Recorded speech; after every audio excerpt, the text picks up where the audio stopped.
علیہ السلام، ان سے صدیق اکبر کے بارے میں پوچھا جانے والا وہ سوال سماعت فرمائیں اور پھر ایمان تازہ کریں اور دیکھیں ان کی محبت کیا تھی۔ حضرت امام باقر سے شخص نے سوال کیا، اے امام باقر بتائیں تو صحیح، کیا تلوار کے دستے کو چاندی کے ساتھ مرصع و ملمع کیا جا سکتا ہے؟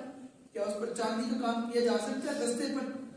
تو حضرت امام باقر نے کہا ہاں، لا بأس بہ، اس میں کوئی حرج نہیں، چاندی کے ساتھ اپنی تلوار کا دستہ مرصع کیا جا سکتا ہے اور اس میں کوئی حرج نہیں، لا بأس بہ، کوئی حرج نہیں۔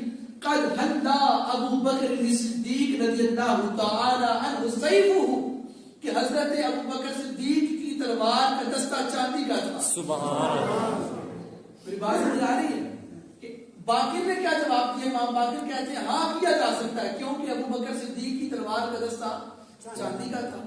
اس بندے نے پھر سوال کیا حیرت کے ساتھ، اس نے کہا کیا آپ بھی ان کو صدیق کہتے ہیں؟ ان کو لوگوں کو کچھ کو یہ تھا کہ ان کی آپس میں بڑی دشمنیاں چلتی ہیں۔ اس نے پھر سوال کیا کیا آپ بھی ان کو صدیق کہتے ہیں؟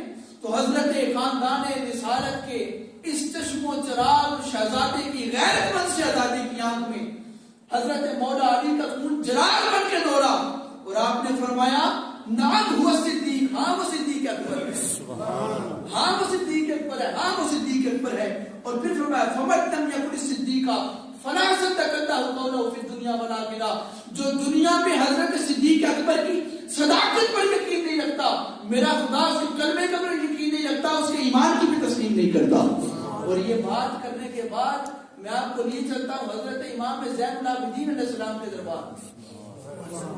حضرت امام زین العابدین کون ہے؟ امام حسین کے بیٹے۔ امام حسین کس کے بیٹے ہیں؟ حضرت مولا علی کے بیٹے۔ اور حضرت مولا علی کس کے غلام ہیں؟ لجپال کملی والے آقا کے غلام ہیں۔ اور اس لیے میں آپ کو یہ بات سنا رہا ہوں کہ ان کے درمیان کی محبت کا اندازہ تو کرو کہ حضرت امام زین العابدین سے ایک بندے نے سوال کیا، اے زین العابدین بتاؤ تو صحیح، ابو بکر کا اور عمر کا آپ کی نظر میں کیا مقام ہے؟ ابو بکر اور عمر کا آپ کی نظر میں کیا مقام ہے؟ تو حضرت امام زین العابدین علیہ السلام فرماتے ہیں میرے نانا جان کے روزے کے حجرے کے روزے کا دروازہ کھولو اور دیکھو اندر قبریں بنی ہوں گی، جو وہ مقام ہے نا میری نظر میں بھی وہی مقام ہے۔ سبحان اللہ، قبریں جن کی اکٹھی ہیں۔ اور حضور فرماتے ہیں جو صدیق اکبر کی میں حدیث سنانے لگا تھا، حضرت صدیق اکبر کہتے ہیں حضور نے فرمایا کہ جہاں بندے کی جہاں سے مٹی لی جاتی ہے، جس بندے کی جہاں سے مٹی لی جاتی ہے اسی جگہ پر وہ دفن بھی ہوتا ہے۔ ٹھیک، جہاں سے مٹی لی جاتی ہے اسی جگہ پہ وہ دفن بھی ہوتا ہے۔ اب یہاں پر آپ کے لیے یہ تھا ذوق پر جملہ، بتاؤ روزہ مصطفیٰ سے بڑھ کے کائنات کے اندر کوئی کعبہ اور حضور کے روزے سے بڑھ کر پوری کائنات کے اندر کوئی ان سے بڑھ کے افضل اور اعلیٰ کوئی جگہ ہے؟ سب سے اعلیٰ جگہ یہی ہے نا۔